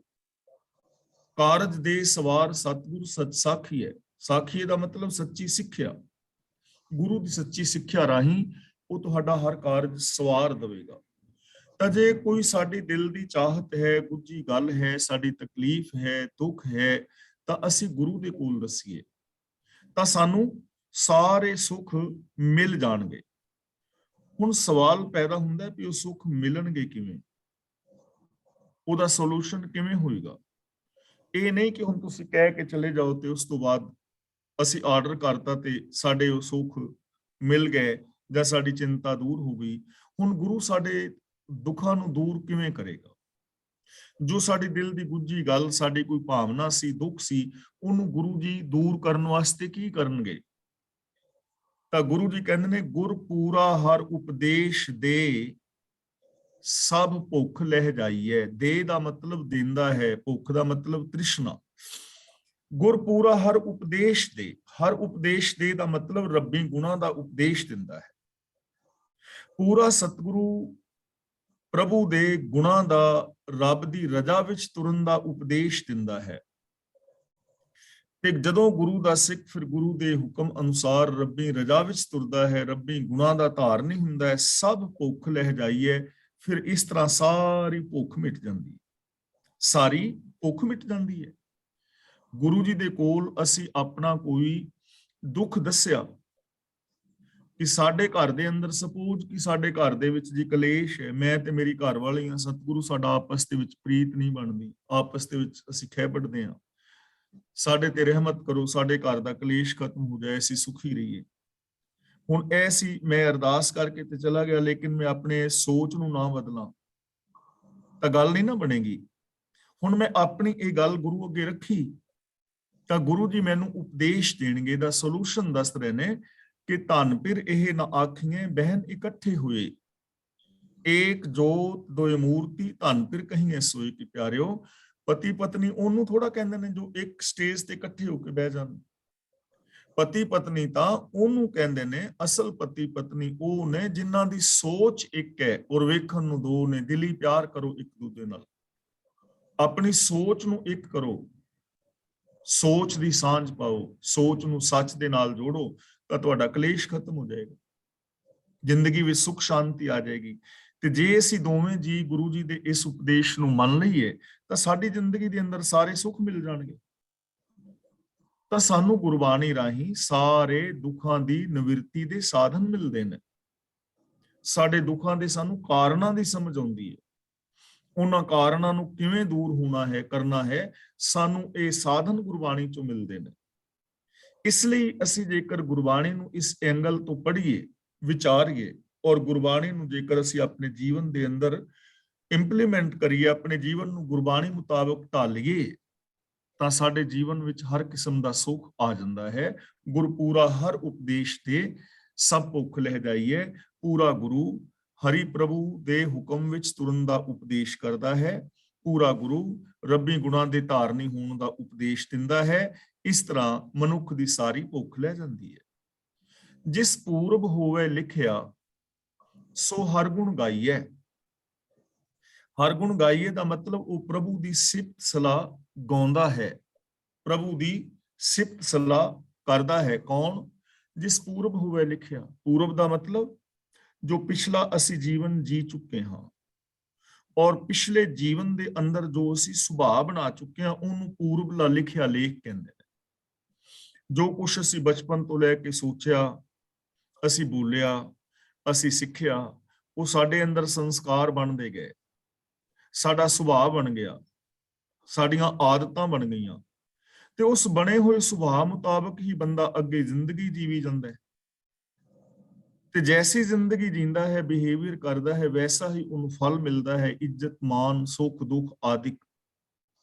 ते जिन्ने शुरू तो लैके सुभाव ही चंगा बनाया है, जिहदे अंदर ये लेख लिखे ने शुभ गुणां दे संस्कार ने, वो रब्बी गुणां दा धारनी हुंदा है, वो रब्बी गुण गाउंदा है, वो लगातार गुणां दा धारनी बनदा चला जांदा है, क्योंकि ਉਹਦਾ बेस बनया है, ਉਹਦਾ ਸੁਭਾਅ ਬਣਿਆ है। ਤੇ ਜਿਹਦੇ ਅੰਦਰ ਪੂਰਬਲੇ ਲੇਖ ਨੇ, ਜਿਨਨੇ ਗੁਣਾਂ ਵਾਲਾ ਸੁਭਾਅ ਬਣਾਇਆ ਹੈ, ਉਹ ਰੱਬੀ ਗੁਣ ਗਾਈ ਜਾਂਦਾ ਹੈ। ਤੇ ਬਹੁਤ ਸਾਰੇ ਲੋਕ ਐਸੇ ਨੇ ਜਿਨ੍ਹਾਂ ਨੇ ਆਪਣਾ ਸੁਭਾਅ ਔਗਣਾਂ ਵਾਲਾ ਬਣਾ ਲਿਆ ਹੈ, ਉਹ ਔਗਣਾਂ ਵਿੱਚ ਖਚਤ ਰਹੀ ਜਾਂਦੇ ਨੇ। ਇਸ ਲਈ ਸਾਨੂੰ ਗੁਰੂ ਦੇ ਦੱਸੇ ਰਾਹ ਤੇ ਚੱਲ ਕੇ ਰੱਬੀ ਗੁਣਾਂ ਦੇ ਧਾਰਨੀ ਹੋਣਾ ਚਾਹੀਦਾ ਹੈ। ਸ਼ਲੋਕ ਮਹਿਲਾ ਤੀਜਾ। सतगुर ते खाली को नहीं, मेरे प्रभ मेल मिलाए। मेरे प्रभ दा मतलब मेरे प्रभु विच। इत्थे प्रभ दे भब्बे नाल सिहारी है, जिस दा मतलब हुंदा है प्रभु ने जां प्रभु विच। जिवें मन दे नन्ने नाल सिहारी होवे ना, तां ओहदा मीनिंग ये हुंदा है मन ने, मन दे जरिए जां मन विच। इत्थे मेरे प्रभ दा मतलब मेरे प्रभु विच, प्यारे प्रभु विच। मेल दा मतलब मेल विच, मेल के। मेल मिलाए दा मतलब मेल के मिला दिंदा है, यानी पूर्ण तौर ते मिला दिंदा है। तां गुरु जी तो पुछिए कि गुरु किस बंदे दे उत्ते रहमत करदा है, गुरु दी रहमत बख्शिश किस ते हुंदी है, की कोई विशेष लोक ने? ਤਾਂ ਗੁਰੂ ਜੀ ਕਹਿੰਦੇ ਨੇ ਨਹੀਂ, ਐਸਾ ਨਹੀਂ। ਸਤਿਗੁਰ ਤੇ ਖਾਲੀ ਕੋ ਨਹੀਂ। ਗੁਰੂ ਦੇ ਦਰ ਤੋਂ ਕਦੇ ਵੀ ਕੋਈ ਨਿਰਾਸ਼ਾ ਨਹੀਂ ਜਾਂਦਾ, ਕੋਈ ਵੀ ਖਾਲੀ ਨਹੀਂ ਜਾਂਦਾ। ਗੁਰੂ ਸਾਰਿਆਂ ਤੇ ਹੀ ਰਹਿਮਤ ਕਰਦਾ ਹੈ। ਸਤਿਗੁਰ ਅੰਦਰੋਂ ਨਿਰਵੈਰ ਹੈ, ਤਿਨ ਵਿੱਚੋਂ ਤਿਸ਼ਟਿਆ ਨਾ ਕੋਈ। ਸਤਿਗੁਰ ਸਭਨਾਂ ਦਾ ਭਲਾ ਮਨਾਏਂਦਾ, ਗੁਰੂ ਸਾਰਿਆਂ ਦਾ ਹੀ ਭਲਾ ਕਰਦਾ ਹੈ। ਗੁਰੂ ਦਾ ਇਹ ਸੁਭਾਅ ਹੈ, ਰੱਬ ਦਾ ਇਹ ਸੁਭਾਅ ਹੈ, ਜੋ ਸਰਣ ਆਵੇ ਤਿਸ ਕੰਠ ਲਾਵੇ, ਇਹ ਬਿਰਧ ਸੁਆਮੀ ਸੰਦਾ। ਇਹ ਗੁਰੂ ਦਾ ਸੁਭਾਅ ਹੈ, ਜੋ ਵੀ ਗੁਰੂ ਦੀ ਸ਼ਰਣੀ ਆ ਜਾਏ, ਗੁਰੂ ਉਹਨੂੰ ਆਪਣੇ ਸੀਨੇ ਨਾਲ ਲਾਉਂਦਾ ਹੈ, ਉਹਨੂੰ ਗਿਆਨ ਦੀ ਦਾਤ ਦਿੰਦਾ ਹੈ ਔਰ ਉਹਨੂੰ ਚੰਗਾ ਰਾਹ ਦੱਸ ਕੇ ਚੰਗਾ ਇਨਸਾਨ ਬਣਾ ਦਿੰਦਾ ਹੈ। ਚਾਹੇ ਭੂਮੀਆਂ ਆ ਜਾਏ, ਚਾਹੇ ਸੱਜਣ ਆ ਜਾਏ, ਚਾਹੇ ਕੌਡਾ ਆ ਜਾਏ, ਪ੍ਰਭੂ ਦੀ ਸ਼ਰਨ ਦੇ ਅੰਦਰ ਚਾਹੇ ਅਜਾਮਲ ਆ ਜਾਏ, ਚਾਹੇ ਕੋਈ ਵੈਸ਼ਿਆ ਆ ਜਾਏ, ਜੋ ਵੀ ਰੱਬੀ ਗੁਣਾਂ ਦੇ ਨਾਲ ਜੁੜਨਾ ਚਾਹੇ ਉਹ ਜੁੜ ਸਕਦਾ ਹੈ। ਗੁਰੂ ਦੇ ਦਰ ਤੋਂ ਕੋਈ ਵੀ ਖਾਲੀ ਨਹੀਂ ਹੈ। ਕਿਸੇ ਦੇ ਉੱਤੇ ਕੋਈ ਬੈਨ ਨਹੀਂ ਕਿ ਉਹ ਗੁਰੂ ਦੇ ਦੱਸੇ ਰਾਹਾਂ ਤੇ ਨਹੀਂ ਚੱਲ ਸਕਦਾ। ਜੋ ਵੀ ਗੁਰੂ ਦੀ ਸ਼ਰਨ ਵਿੱਚ ਆਏਗਾ ਉਹਨੂੰ ਸੁਖ, ਸ਼ਾਂਤੀ, ਆਨੰਦ, ਖੇੜਾ ਔਰ ਪ੍ਰਸੰਨਤਾ ਮਿਲੇਗੀ, ਜੋ ਗੁਰੂ ਦੇ ਦੱਸੇ ਰਾਹ ਤੇ ਤੁਰੇਗਾ। ਤਾਂ ਗੁਰੂ ਜੀ ਕਹਿੰਦੇ ਨੇ ਗੁਰੂ ਦੇ ਦਰ ਤੋਂ ਕਦੇ ਵੀ ਕੋਈ ਖਾਲੀ ਔਰ ਨਿਰਾਸ਼ ਨਹੀਂ ਗਿਆ। ਜੋ ਵੀ ਗੁਰੂ ਦੇ ਦਰ ਤੇ ਆਇਆ, ਭਾਵ ਕਿ ਗੁਰੂ ਦੀ ਸ਼ਰਨ ਵਿੱਚ ਆਇਆ, ਗੁਰੂ ਦੇ ਦੱਸੇ ਰਾਹ ਤੇ ਚੱਲਿਆ, ਤਾਂ ਸ਼ਰਨ ਆਇਆਂ ਨੂੰ ਗੁਰੂ ਜਿਹੜਾ ਹੈ ਪੂਰਨ ਤੌਰ ਤੇ ਪ੍ਰਭੂ ਦੇ ਅੰਦਰ ਮਿਲਾ ਦਿੰਦਾ ਹੈ, ਪ੍ਰਭੂ ਵਰਗਾ ਬਣਾ ਦਿੰਦਾ ਹੈ, ਰੱਬ ਵਰਗਾ ਬਣਾ ਦਿੰਦਾ ਹੈ। ਇਹ ਗਾਰੰਟੀ ਹੈ। ਪਰ ਦਰ ਤੇ ਆਉਣ ਦਾ ਮਤਲਬ ਸਿਰਫ ਮੱਥਾ ਟੇਕਣਾ ਨਹੀਂ, ਇਹ ਗੱਲ ਜ਼ਰੂਰ ਸਮਝ ਲੈਣਾ। ਸਰਣੀ ਆਉਣ ਦਾ ਮਤਲਬ ਸਿਰਫ ਮੱਥਾ ਟੇਕਣਾ ਨਹੀਂ ਹੈ। ਸਰਣੀ ਆਉਣ ਦਾ ਮਤਲਬ ਹੈ ਕਿ ਆਪਣੀ ਮੱਤ ਨੂੰ ਛੱਡ ਕੇ ਗੁਰੂ ਦੀ ਮੱਤ ਦੇ ਧਾਰਨੀ ਹੋ ਜਾਣਾ, ਆਪਣੀ ਸੋਚ ਨੂੰ ਗੁਰੂ ਦੀ ਸੋਚ ਵਿੱਚ ਮਿਲਾ ਦੇਣਾ, ਆਪਣੀ ਸੋਚ ਨੂੰ ਛੱਡ ਕੇ ਗੁਰੂ ਦੀ ਸੋਚ ਨੂੰ ਅਪਣਾ ਲੈਣਾ। ਤਾਂ ਜਿਹੜਾ ਵੀ ਗੁਰੂ ਦੀ ਸੋਚ ਨੂੰ ਅਪਣਾਏਗਾ ਉਹ ਰੱਬ ਵਰਗਾ ਹੋ ਜਾਏਗਾ। ਇਹ ਗੱਲ ਸਤਿਗੁਰ ਕਾ ਦਰਸ਼ਨ ਸਫਲ ਹੈ, ਜੇਹਾ ਕੋ ਇੱਛੇ ਤੇਹਾ ਫਲ ਪਾਏ। ਇੱਥੇ ਦਰਸ਼ਨ ਦਾ ਮਤਲਬ ਹੈ ਫਿਲਾਸਫੀ, ਵਿਚਾਰਧਾਰਾ। ਜਿਵੇਂ ਨਾ 6 ਘਰ, 6 ਗੁਰ, 6 ਉਪਦੇਸ਼। ਉੱਥੇ ਘਰ ਦਾ ਮਤਲਬ ਜਿਵੇਂ ਸ਼ਾਸਤਰ ਹੈ, ਫਿਲਾਸਫੀ, ਵਿਚਾਰਧਾਰਾ, ਸ਼ਾਸਤਰ ਹੈ। ਜਿਵੇਂ ਅਸੀਂ ਪੜ੍ਹਦੇ ਹਾਂ, ਖਟ ਦਰਸ਼ਨ ਵਰਤੈ ਵਰਤਾਰਾ, ਗੁਰ ਕਾ ਦਰਸ਼ਨ ਅਪਰ ਅਪਾਰਾ। ਦਰਸ਼ਨ ਦਾ ਮਤਲਬ ਫਿਲਾਸਫੀ, ਵਿਚਾਰਧਾਰਾ। ਗੁਰ ਕਾ ਦਰਸ਼ਨ ਦਾ ਮਤਲਬ ਜੋ ਗੁਰੂ ਦਾ ਗਿਆਨ ਹੈ, ਉਪਦੇਸ਼ ਹੈ, ਗੁਰੂ ਦੀ ਵਿਚਾਰਧਾਰਾ ਹੈ। ਸਫਲ ਦਾ ਮਤਲਬ ਫਲ ਦੇਣ ਵਾਲਾ ਹੈ। ਜੇਹਾ ਕੋ ਇੱਛੇ ਤੇਹਾ ਫਲ ਪਾਏ। ਇੱਛੇ ਦਾ ਮਤਲਬ ਚਾਹੁੰਦਾ ਹੈ, ਫਲ ਪਾਏ ਦਾ ਮਤਲਬ ਉਹਨੂੰ ਫਲ ਦੀ ਪ੍ਰਾਪਤੀ ਹੁੰਦੀ ਹੈ। ਗੁਰੂ ਦਾ ਜੋ ਗਿਆਨ ਹੈ, ਗੁਰੂ ਦੇ ਜੋ ਜੀਵਨ ਦਾ ਰਾਹ ਹੈ, ਗੁਰੂ ਦੀ ਵਿਚਾਰਧਾਰਾ ਜੋ ਹੈ, ਉਹ ਫਲ ਦੇਣ ਵਾਲੀ ਹੈ। ਜਿਹੋ ਜਿਹਾ ਕੋਈ ਫਲ ਚਾਹੁੰਦਾ ਹੈ, ਉਹੋ ਜਿਹਾ ਫਲ ਉਹਨੂੰ ਮਿਲ ਜਾਂਦਾ ਹੈ, ਜੇ ਗੁਰੂ ਦੇ ਗਿਆਨ ਮੁਤਾਬਕ ਜ਼ਿੰਦਗੀ ਜੀਵੇ, ਗੁਰੂ ਦੇ ਉਪਦੇਸ਼ ਮੁਤਾਬਕ ਜ਼ਿੰਦਗੀ ਜੀਵੇ, ਤਾਂ ਜੋ ਕੁਛ ਉਹ ਸੁਖ, ਸ਼ਾਂਤੀ, ਆਨੰਦ, ਖੇੜਾ, ਪ੍ਰਸੰਨਤਾ ਔਰ ਮੁਕਤੀ ਚਾਹੁੰਦਾ ਹੈ, ਉਹ ਦਾਤ ਉਹਨੂੰ ਮਿਲ ਜਾਂਦੀ ਹੈ। ਇਹ ਗੁਰੂ ਦਾ ਗਿਆਨ, ਗੁਰੂ ਦੀ ਵਿਚਾਰਧਾਰਾ, ਕਿਉਂਕਿ ਗੁਰੂ ਜੀ ਸਾਨੂੰ ਰੱਬੀ ਹੁਕਮ ਦੇ ਅੰਦਰ ਤੁਰਨਾ ਸਿਖਾਉਂਦੇ ਨੇ। ਤੇ ਗੁਰੂ ਦੀ ਵਿਚਾਰਧਾਰਾ ਹੈ ਜੋ ਆਪਾਂ ਕਈ ਵਾਰ ਵਿਚਾਰ ਕਰ ਚੁੱਕੇ ਹਾਂ। ਰਾਜਨੀਤਿਕ, ਧਾਰਮਿਕ, ਆਰਥਿਕ, ਸਮਾਜਿਕ, ਸਰੀਰਕ, ਮਾਨਸਿਕ, ਬੌਧਿਕ, ਆਤਮਿਕ, ਪਰਿਵਾਰਕ ਔਰ ਵਿਵਹਾਰਕ ਤੌਰ ਤੇ ਮੁਕੰਮਲ ਸ਼ਖਸੀਅਤ ਗੁਰਮਤ ਆਸ਼ੇ ਅਨੁਸਾਰ ਹੋਣੀ ਚਾਹੀਦੀ। ਤੇ ਜਿਸ ਦੀ ਮੁਕੰਮਲ ਸ਼ਖਸੀਅਤ ਗੁਰਮਤ ਆਸ਼ੇ ਅਨੁਸਾਰ ਹੈ, ਉਹ ਇਨਸਾਨ ਜਿਹੜਾ ਵੀ ਸੁਖ ਚਾਹੇ ਉਹ ਸੁਖ ਮਾਣ ਸਕਦਾ ਹੈ, ਯਾਨੀ ਉਹ ਰੱਬ ਦੇ ਅੰਦਰ ਸਮਾ ਕੇ ਰੱਬ ਵਰਗਾ ਹੋ ਜਾਂਦਾ। ਗੁਰ ਕਾ ਸ਼ਬਦ ਅੰਮ੍ਰਿਤ ਹੈ, ਸਭ ਤ੍ਰਿਸ਼ਨਾ ਭੁੱਖ ਗਵਾਏ।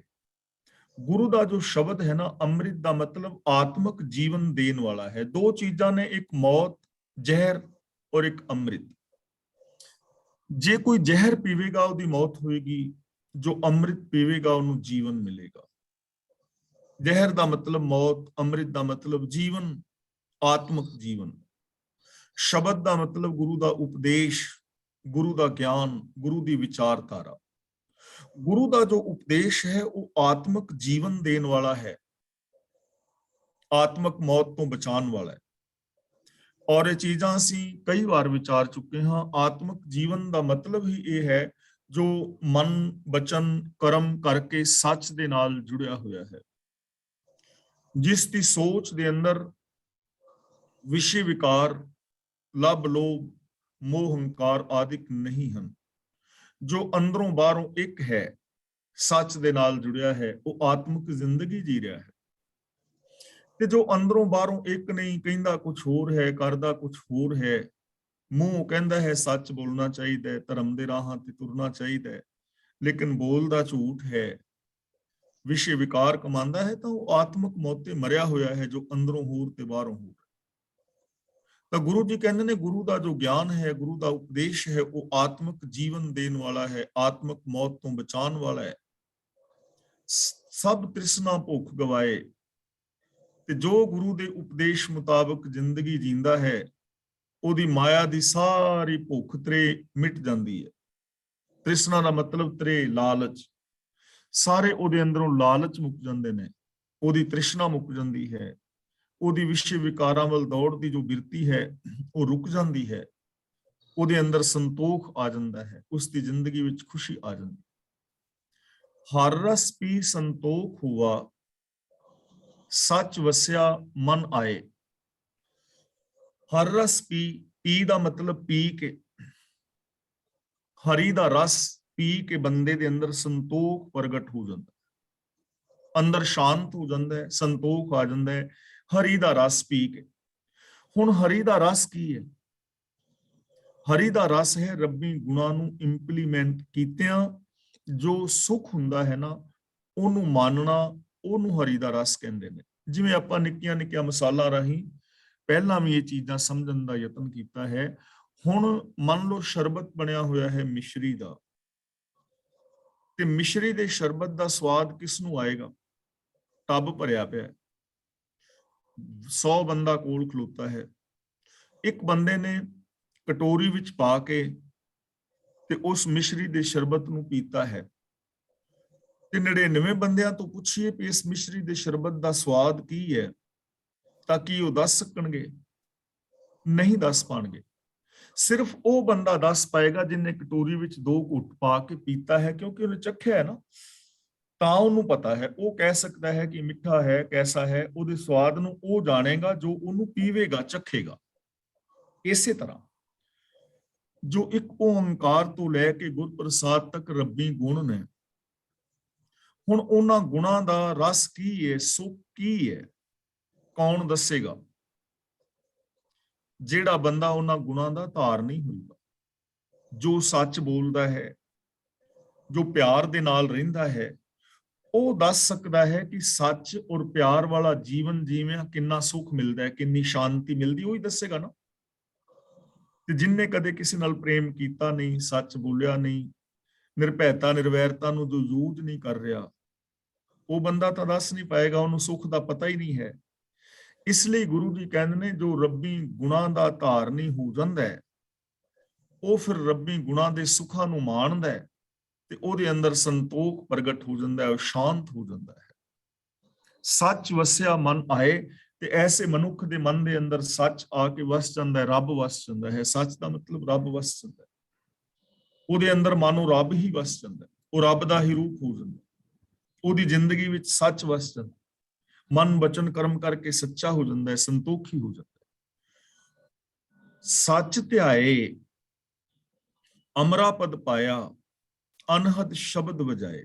ਅਮਰਾ ਪਦ ਦਾ ਮਤਲਬ ਉੱਚਾ ਦਰਜਾ, ਜਿਹਦਾ ਕਦੇ ਵਿਨਾਸ਼ ਨਹੀਂ ਹੋਣਾ, ਜਿਹਨੂੰ ਕਬੀਰ ਜੀ ਕਹਿੰਦੇ ਨੇ, ਅਬ ਤੋ ਜਾਏ ਚੜ੍ਹੇ ਸਿੰਘਾਸਨ, ਮਿਲੇ ਹੈ ਸਾਰਿੰਗ ਪਾਨੀ, ਰਾਮ ਕਬੀਰਾ ਏਕ ਪਏ ਹੈ, ਕੋਈ ਨਾ ਸਕੇ ਪਛਾਨੀ। ਜਿਸ ਨੂੰ ਗੁਰਦੇਵ ਪਾਤਸ਼ਾਹ ਨੇ ਸਾਨੂੰ ਐਵੇਂ ਵੀ ਸਮਝਾਇਆ ਹੈ, ਜਿਉਂ ਜਲ ਮੈਂ ਜਲ ਆਏ ਖਟਾਨਾ। ਗੁਰਦੇਵ ਪਾਤਸ਼ਾਹ ਜੀ ਸਾਨੂੰ ਸਮਝਾ ਰਹੇ ਨੇ, ਸੱਚ ਧਿਆਏ। ਧਿਆਏ ਦਾ ਮਤਲਬ ਧਿਆ ਕੇ, ਧਿਆਨ ਵਿੱਚ ਵਸਾ ਕੇ, ਯੂਜ਼ ਕਰਕੇ, ਇੰਪਲੀਮੈਂਟ ਕਰਕੇ। ਜਿਨ੍ਹਾਂ ਨੇ ਸੱਚ ਨੂੰ ਆਪਣੇ ਜੀਵਨ ਦੇ ਵਿੱਚ ਇੰਪਲੀਮੈਂਟ ਕੀਤਾ, ਆਪਣੇ ਧਿਆਨ ਵਿੱਚ ਵਸਾਇਆ। ਅਮਰਾ ਪਦ ਪਾਇਆ ਦਾ ਮਤਲਬ ਉਹਨਾਂ ਨੇ ਅਮਰ ਪਦਵੀ ਪਾ ਲਈ, ਉਹਨਾਂ ਨੇ ਆਤਮਿਕ ਜੀਵਨ ਹਾਸਲ ਕਰ ਲਿਆ, ਸਭ ਤੋਂ ਉੱਚਾ ਦਰਜਾ ਹਾਸਲ ਕਰ ਲਿਆ, ਜੋ ਮਨ ਬਚਨ ਔਰ ਕਰਮ ਕਰਕੇ ਸੱਚ ਦੇ ਧਾਰਨੀ ਹੋ ਗਏ। ਅਨਹਦ ਸ਼ਬਦ ਵਜਾਏ। ਅਨਹਦ ਦਾ ਮਤਲਬ ਹੈ ਲਗਾਤਾਰ। ਸ਼ਬਦ ਦਾ ਮਤਲਬ ਸਿਫਤ ਸਲਾਹ। ਵਜਾਏ ਦਾ ਮਤਲਬ ਵਜਾਂਦਾ ਹੈ। ਐਸਾ ਇਨਸਾਨ ਆਪਣੀ ਸੋਚ ਦੇ ਅੰਦਰ ਲਗਾਤਾਰ ਸਿਫਤ ਸਲਾਹ ਦੇ ਵਾਜੇ ਵਜਾਂਦਾ ਹੈ, ਭਾਵ ਕਿ ਉਹਦੇ ਅੰਦਰ ਲਗਾਤਾਰ ਇੱਕ ਰਸ ਰੱਬੀ ਗੁਣਾਂ ਦੀ ਗੂੰਜ ਹੀ ਪੈਦਾ ਹੁੰਦੀ ਹੈ। ਰੱਬੀ ਗੁਣਾਂ ਦਾ ਹੀ ਉਤਾਰਨੀ ਹੈ ਲਗਾਤਾਰ। ਜਿਹਨੇ ਸੱਚ ਨੂੰ ਵਸਾ ਕੇ ਆਪਣੇ ਮਨ ਵਿੱਚ ਉੱਚਾ ਦਰਜਾ ਹਾਸਲ ਕਰ ਲਿਆ, ਉਹ ਆਪਣੇ ਜੀਵਨ ਦੇ ਅੰਦਰ ਹਮੇਸ਼ਾ ਰੱਬੀ ਸਿਫਤ ਸਲਾਹ ਦੇ ਵਾਜੇ ਵਜਾਂਦਾ ਹੈ।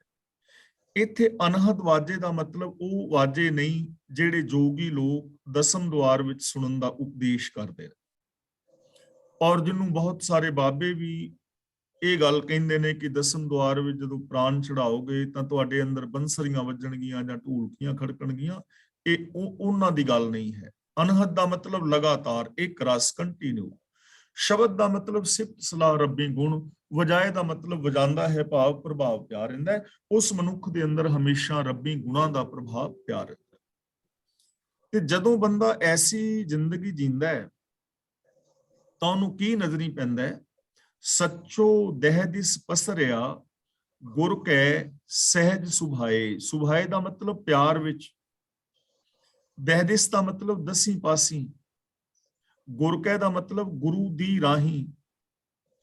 ਸਹਿਜ ਦਾ ਮਤਲਬ ਆਤਮਿਕ ਅਡੋਲਤਾ ਵਿੱਚ। ਤਾਂ ਜਿਹੜਾ ਮਨੁੱਖ ਗੁਰੂ ਦੀ ਰਾਹੀਂ ਅਡੋਲ ਅਵਸਥਾ ਵਿੱਚ ਪਿਆਰ ਵਿੱਚ ਅੱਪੜਦਾ ਹੈ, ਉਹਨੂੰ ਦਸੀਂ ਪਾਸੀ ਸਦਾ ਕਾਇਮ ਰਹਿਣ ਵਾਲਾ ਵਿਆਪਕ ਪ੍ਰਭੂ ਹੀ ਨਜ਼ਰੀ ਪੈਂਦਾ ਹੈ। ਸੁਭਾਏ ਦਾ ਮਤਲਬ ਪ੍ਰੇਮ। ਸਹਿਜ ਦਾ ਮਤਲਬ ਆਤਮਿਕ ਅਡੋਲਤਾ। ਗੁਰ ਕੈ ਦਾ ਮਤਲਬ ਗੁਰੂ ਦੀ ਦਿੱਤੀ ਹੋਈ। ਯਾਨੀ ਜੋ ਗੁਰੂ ਦੇ ਪਿਆਰ ਵਿੱਚ ਟਿਕਿਆ ਹੈ, ਜੋ ਆਤਮਿਕ ਅਡੋਲਤਾ ਵਿੱਚ ਟਿਕਿਆ ਹੈ, ਮਨ ਬਚਨ ਔਰ ਕਰਮ ਕਰਕੇ ਜੋ ਗੁਰੂ ਦੇ ਦੱਸੇ ਰਾਹ ਤੇ ਚੱਲ ਰਿਹਾ ਹੈ, ਗੁਰੂ ਦੀ ਵਿਚਾਰ ਨੂੰ ਜਿਸਨੇ ਮਨ ਬਚਨ ਕਰਮ ਕਰਕੇ ਅਪਣਾ ਲਿਆ ਹੈ, ਸੱਚੋ ਦੇਹ ਦਿਸ ਪਸਰਿਆ, ਉਹਨੂੰ ਚਾਰ ਚਫੇਰੇ ਪਸਰਿਆ ਹੋਇਆ ਰੱਬ ਹੀ ਨਜ਼ਰੀ ਪੈਂਦਾ ਹੈ। ਉਹਨੂੰ ਇਹ ਦਿਸ ਜਾਂਦਾ ਹੈ ਕਿ ਇਹ ਸੰਸਾਰ ਰੱਬ ਦਾ ਹੀ ਰੂਪ ਹੈ। ਇਹ ਵਿਸ਼ ਸੰਸਾਰ ਤੁਮ ਦੇਖਦੇ, ਇਹ ਹਰ ਕਾ ਰੂਪ ਹੈ। ਉਹਦੇ ਭਰਮ ਭੁਲੇਖੇ ਫਿਰ ਨਿਕਲ ਜਾਂਦੇ ਨੇ। ਉਹਨੂੰ ਸਮਝ ਆ ਜਾਂਦੀ ਹੈ ਕਿ ਰੱਬ ਜਿਹੜਾ ਹੈ ਇਸ ਕਾਇਨਾਤ ਤੋਂ ਵੱਖਰਾ ਕਿਤੇ ਉੱਤੇ ਆਕਾਸ਼ ਮੰਡਲਾਂ ਵਿੱਚ ਬੈਠਾ ਨਹੀਂ ਹੈ। ਉਹ ਤਾਂ ਹਰ ਥਾਂ ਤੇ ਜਰਰੇ ਜਰਰੇ ਅੰਦਰ ਸਮਾਇਆ ਹੋਇਆ ਹੈ। ਅਸਾਰਾ ਦਿਸਤਾ ਜਗਤ ਰੱਬ ਦਾ ਹੀ ਰੂਪ ਹੈ। ਮੈਂ ਉਹਦੀ ਹੀ ਇੱਕ ਨਿੱਕੀ ਜੀ ਅੰਸ਼ ਹਾਂ, ਮੈਂ ਉਹਦਾ ਹੀ ਇੱਕ ਨਿੱਕਾ ਜਿਹਾ ਹਿੱਸਾ ਹਾਂ। ਇਹ ਜੀਵ ਜੰਤ, ਇਹ ਖੰਡ ਮੰਡਲ ਬ੍ਰਹਿਮੰਡ ਸਾਰੇ ਉਹਦੀਆਂ ਹੀ ਲਹਿਰਾਂ ਹਨ, ਉਹਦੇ ਹੀ ਬੁਲਬੁਲੇ ਨੇ, ਉਹਦੇ ਹੀ ਕਿਣਕੇ ਨੇ। ਨਾਨਕ ਜਿਨ ਅੰਦਰ ਸੱਚ ਹੈ, ਸੇ ਜਨ ਛਪਹਿ ਨਾ ਕਿਸੈ ਦੇ ਛਪਾਏ। ਗੁਰੂ ਪਾਤਸ਼ਾਹ ਕਹਿੰਦੇ ਨੇ ਜਿਨ੍ਹਾਂ ਮਨੁੱਖਾਂ ਦੇ ਹਿਰਦੇ ਵਿੱਚ ਸੱਚ ਹੈ, ਜਿਨ੍ਹਾਂ ਦੇ ਅੰਦਰ ਸਦਾ ਥਿਰ ਪ੍ਰਭੂ ਟਿਕਿਆ ਹੈ, ਉਹ ਮਨੁੱਖ ਕਿਸੇ ਦੇ ਲੁਕਾਏ ਹੋਏ ਲੁਕਦੇ ਨਹੀਂ। ਯਾਨੀ ਉਹਨਾਂ ਦੀ ਸ਼ੋਭਾ ਨੂੰ ਕੋਈ ਲੁਕਾ ਨਹੀਂ ਸਕਦਾ, ਮਿਟਾ ਨਹੀਂ ਸਕਦਾ, ਉਹਨਾਂ ਨੂੰ ਪ੍ਰਗਟ ਹੋਣ ਤੋਂ ਕੋਈ ਰੋਕ ਨਹੀਂ ਸਕਦਾ। ਉਹ ਪ੍ਰਗਟ ਹੋ ਜਾਂਦੇ ਨੇ। ਹਰ ਕਾ ਭਗਤ ਪ੍ਰਗਟ ਨਹਿ ਛਪੈ। ਜਿਨ੍ਹਾਂ ਦੇ ਅੰਦਰ ਸੱਚ ਹੈ ਨਾ, ਉਹ ਛਿਪਦੇ ਨਹੀਂ, ਉਹ ਪ੍ਰਗਟ ਹੋ ਜਾਣਗੇ। ਕਿਵੇਂ ਪ੍ਰਗਟ ਹੋ ਜਾਣਗੇ? ਉਹਨਾਂ ਨੂੰ ਕਹਿਣ ਦੀ ਲੋੜ ਨਹੀਂ ਕਿ ਮੈਂ ਬੜਾ ਮਹਾਨ ਹਾਂ, ਮੈਂ ਸੱਚਾ ਹਾਂ, ਮੈਂ ਭਲਾ ਹਾਂ। ਕੁਛ ਵੀ ਕਹਿਣ ਦੀ ਲੋੜ ਨਹੀਂ ਹੈ, ਕਿਉਂਕਿ ਉਹਨਾਂ ਦੇ ਬਿਹੇਵੀਅਰ ਚੋਂ ਪ੍ਰਗਟ ਹੋ ਜਾਣਾ। ਬੰਦਾ ਪ੍ਰਗਟ ਹੋ ਰਿਹਾ ਹੈ ਨਾ, ਹਰ ਥਾਂ ਤੇ ਬੰਦਾ ਪ੍ਰਗਟ ਹੋ ਰਿਹਾ ਹੈ। ਕਿੰਨਾ ਕੁ ਬੰਦਾ ਲੁਕਾ ਲੇਗਾ ਆਪਣੇ ਆਪ ਨੂੰ? ਜੇ ਤੁਹਾਡੇ ਅੰਦਰ ਕ੍ਰੋਧ ਦੀ ਭਾਵਨਾ ਹੈ ਨਾ, ਤਾਂ ਉਸ ਕ੍ਰੋਧ ਨੇ ਪ੍ਰਗਟ ਹੋ ਜਾਣਾ ਹੈ। ਤੁਹਾਨੂੰ ਕੋਈ ਇੱਕ ਵਾਰੀ ਗੱਲ ਕਹੇਗਾ, ਤੁਸੀਂ ਕ੍ਰੋਧ ਨੂੰ ਕੰਟਰੋਲ ਕਰ ਲਓਗੇ ਔਖੇ ਸੌਖੇ ਹੋ ਕੇ, ਦੂਜੀ ਨਹੀਂ ਤੀਜੀ ਵਾਰੀ ਪ੍ਰਗਟ ਹੋ ਜਾਣਾ, ਤੁਸੀਂ ਫੁੱਟ ਪੈਣਾ, ਮੈਂ ਫੁੱਟ ਪੈਣਾ ਹੈ। ਕਿ ਜਿਨ੍ਹਾਂ ਦੇ ਅੰਦਰ ਕ੍ਰੋਧ ਨਹੀਂ, ਜਿਨ੍ਹਾਂ ਦੇ ਅੰਦਰ ਪਿਆਰ ਹੈ, ਮੁਹੱਬਤ ਹੈ, ਸੱਚਾਈ ਹੈ, ਦਇਆ ਹੈ, ਨਿਰਭੈਤਾ ਹੈ, ਨਿਰਵੈਰਤਾ ਹੈ, ਉਹਨਾਂ ਦੇ ਜੀਵਨ ਦੇ ਅੰਦਰੋਂ ਹਰ ਥਾਂ ਦੇ ਉੱਤੇ ਪ੍ਰਗਟ ਹੁੰਦਾ ਹੈ। ਕਦੇ ਵੀ ਉਹ ਛਿਪਦੇ ਨਹੀਂ ਹਨ। ਉਹ ਪ੍ਰਤੱਖ ਤੌਰ ਤੇ ਉਹਨਾਂ ਗੁਣਾਂ ਦੇ ਧਾਰਨੀ ਹੁੰਦੇ ਨੇ। ਸੱਚ ਕਦੇ ਵੀ ਛਿਪਦਾ ਨਹੀਂ ਹੈ। ਕੂੜ ਨਿਕੁਟੈ ਨਾਨਕਾ, ਓੜਕ ਸੱਚ ਰਹੀ, ਅਖੀਰ ਸੱਚ ਜਿੱਤ ਜਾਂਦਾ ਹੈ।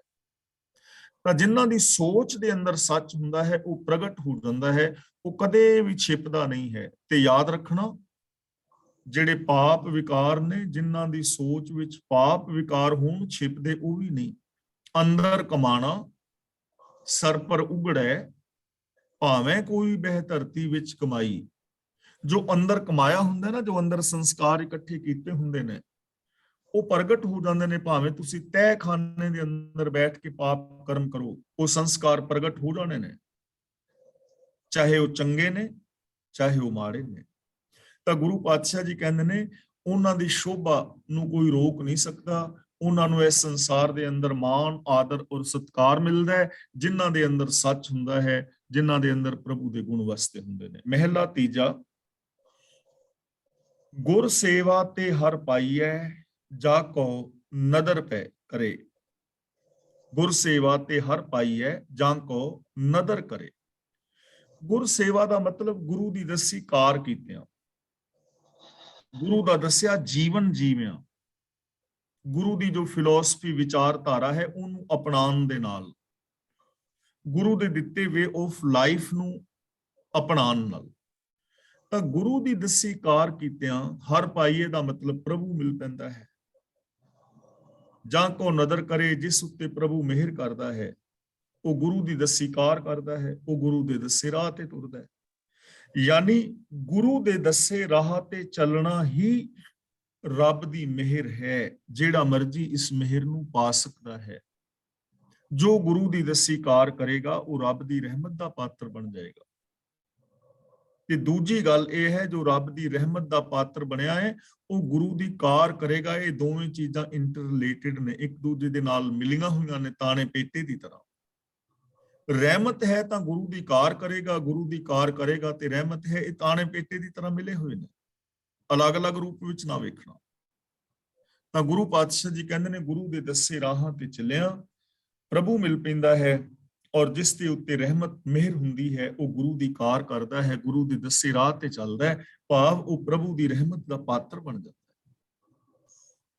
ਤੇ ਜਿਨ੍ਹਾਂ ਤੇ ਗੁਰੂ ਦੀ ਰਹਿਮਤ ਹੈ, ਬਖਸ਼ਿਸ਼ ਹੈ, ਜੋ ਗੁਰੂ ਦੇ ਦੱਸੇ ਰਾਹ ਤੇ ਚੱਲਦੇ ਨੇ, ਗੁਰੂ ਜੀ ਸਮਝਾ ਰਹੇ ਨੇ, ਮਾਨਸ ਤੇ ਦੇਵ ਤੇ ਪਏ ਸੱਚੀ ਭਗਤ ਜਿਸ ਦੇ। ਮਾਨਸ ਦਾ ਮਤਲਬ ਜੋ ਆਮ ਮਨੁੱਖ ਹੈ, ਤੇ ਦੇਵਤੇ ਦਾ ਮਤਲਬ ਹੈ ਸ਼ੁਭ ਗੁਣਾਂ ਦੇ ਨਾਲ ਪਰਿਪੂਰਨ ਮਨੁੱਖ।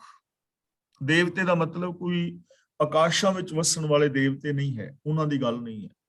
ਦੇਵਤੇ ਦਾ ਮਤਲਬ ਸ਼ੁਭ ਗੁਣਾਂ ਵਾਲਾ ਮਨੁੱਖ। ਦੇਖੋ, ਇਸ ਦੁਨੀਆ ਵਿੱਚ ਦੋ ਤਰ੍ਹਾਂ ਦੇ ਮਨੁੱਖ ਨੇ।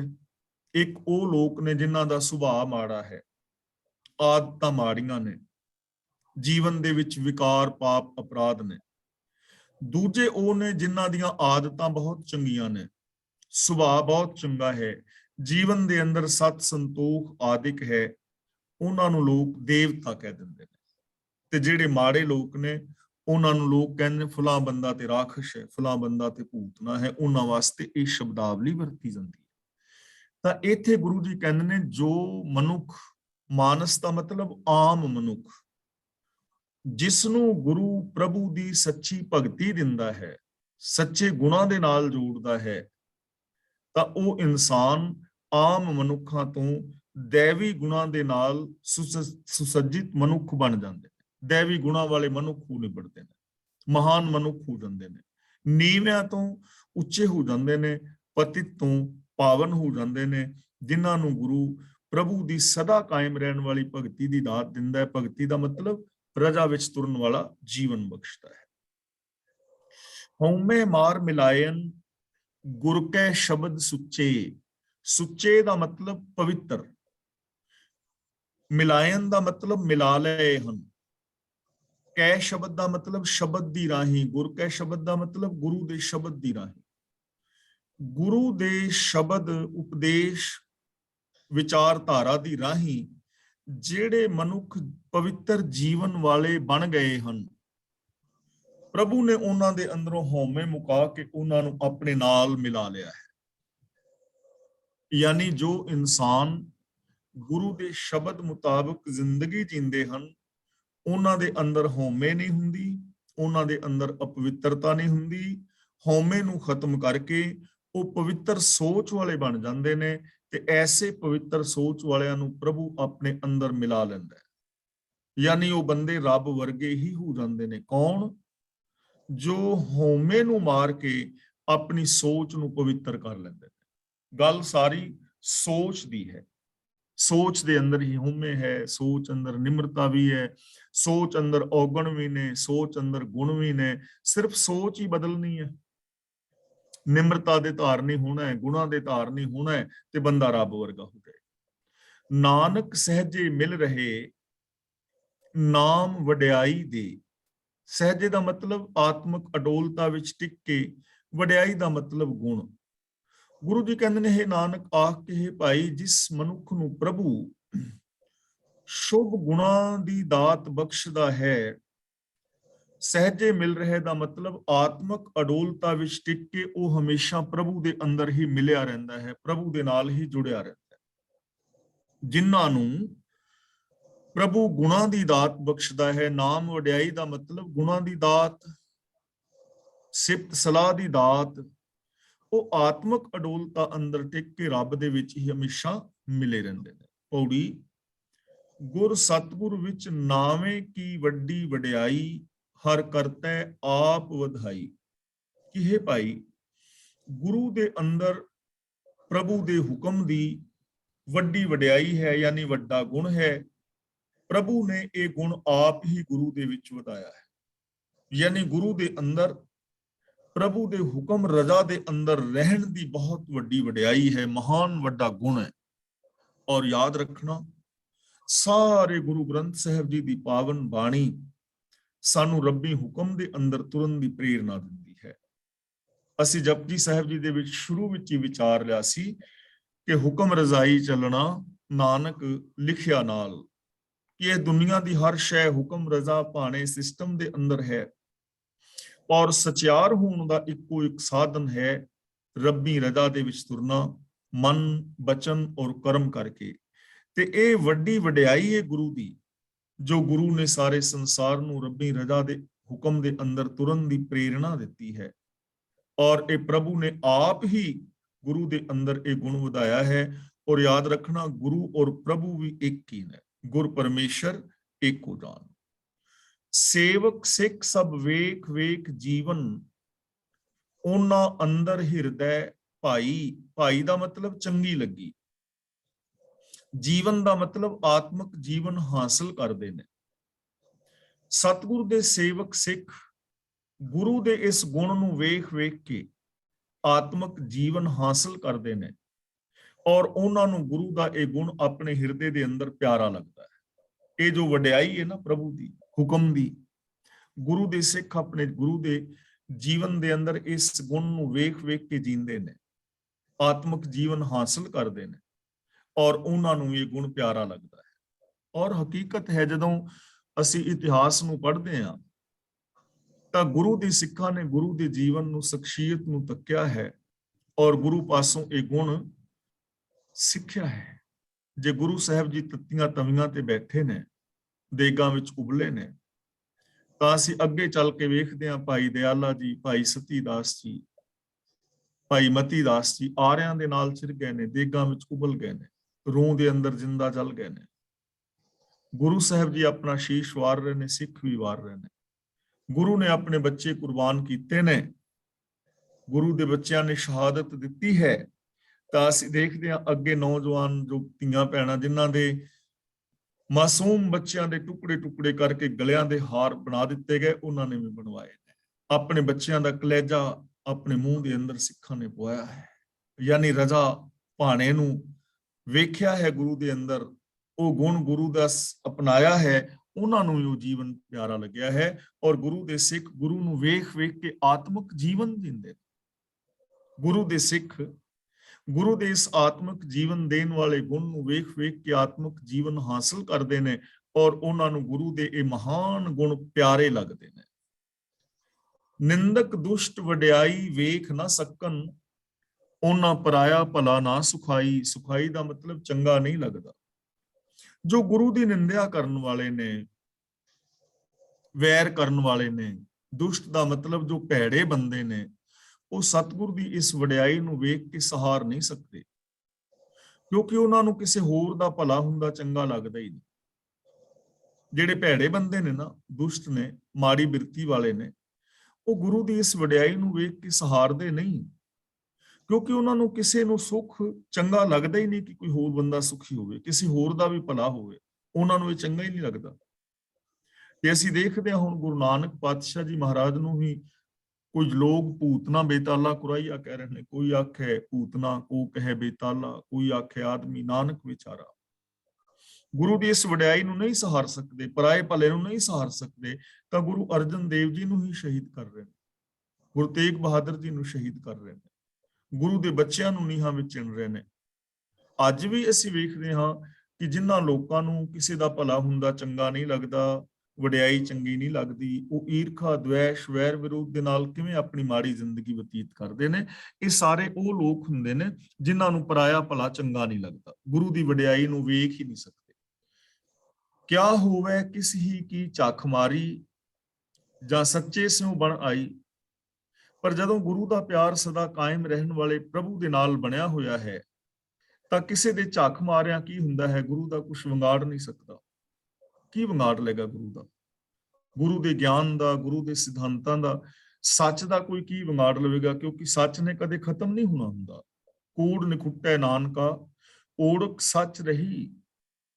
ਤਾਂ ਗੁਰੂ ਅਰਜਨ ਦੇਵ ਜੀ ਨੂੰ ਸ਼ਹੀਦ ਹੀ ਕੀਤਾ ਹੈ ਨਾ, ਸੱਚ ਤਾਂ ਕਦੇ ਖਤਮ ਨਹੀਂ ਨਾ ਹੋਇਆ, ਨਾ ਹੀ ਕਦੇ ਹੋਵੇਗਾ।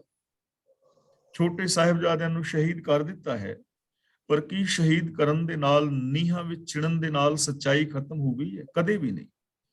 ਤਾਂ ਗੁਰੂ ਜੀ ਕਹਿੰਦੇ ਨੇ ਜਦੋਂ ਕਿ ਗੁਰੂ ਦੀ ਪ੍ਰਭੂ ਦੇ ਨਾਲ ਬਣ ਆਈ ਹੈ, ਤਾਂ ਕਿਸੇ ਦੇ ਝਾਕ ਮਾਰਨ ਦੇ ਨਾਲ ਕੀ ਹੋ ਸਕਦਾ ਹੈ? ਗੁਰੂ ਦੇ ਸਿਧਾਂਤਾਂ ਦਾ ਕੋਈ ਕੁਝ ਵਿਗਾੜ ਨਹੀਂ ਸਕਦਾ। ਜੇ ਗੱਲ ਕਰਤੇ ਭਾਵੈ, ਸਾ ਨਿਤ ਨਿਤ ਚੜ੍ਹੈ ਸਵਾਈ, ਸਭ ਝੱਖ ਝੱਖ ਮਰੈ ਲੋਕਾਈ। ਇੱਥੇ ਜੇ ਗੱਲ ਨਹੀਂ ਪੜਨਾ, ਗੱਲ ਪੜਨਾ ਹੈ।